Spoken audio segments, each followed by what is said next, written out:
Another important aspect of environment is the outdoors. And sometimes we see that as sort of just a playtime, a hands-off time where children just blow off steam. And they certainly need a chance for large muscle movement. That shouldn't be constricted entirely inside either. Children need to move. They learn by moving. And so that becomes more possible for them outdoors. But there's so much that we can also communicate both indoors and outdoors. There are things that can happen in both contexts, and the investigations can go back and forth. The cameras can go in and out. Light outside, the richness of light and shadow outside can't be recaptured with fluorescent lights inside. So the children have done tremendous investigations of bugs, of plants, of weather, of all kinds of things in the outdoor area.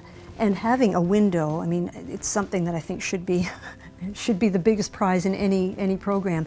That communication between outdoors and indoors. We have a child who's drawn a picture on the glass here, on the window, of a bird as a way of inviting the birds to come to the feeder that's here. So the children are seeing that it's just a permeable kind of connection here between where we are right now and the outdoors. There's a garden out there that the children take care of. They planted bulbs. It was delightful to see because all the tulips grew one child's arm length in from the edge of the raised bed. So we could see exactly the next spring where they had been, who had planted what, etc.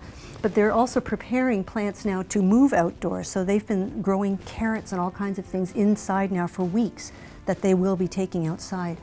And the wonderful color, what happens when it's windy, there are ribbons out there that will show the direction of the wind.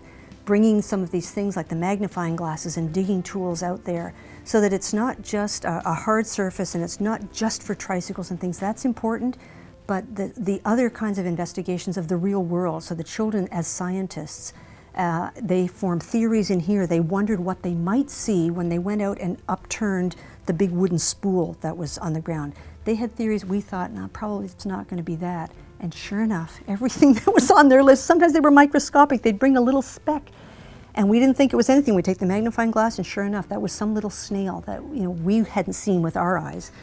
So they have a lovely connection that we should be nurturing with the outdoors. So to recognize that clipboards are wonderful, they're portable, you can take them out and just have them there. The children can be invited to be drawing while they're out there.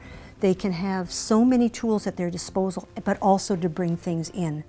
So the back and forth of it changes our role when we're outside as well, because then we're still researchers with the children. We're still looking at how they're making sense of the world, of what their theories are, and how they're testing those theories out and communicating them. So it doesn't change. It's not one role inside and one role outside. This is rich, and we should be just capturing everything that we can in both directions.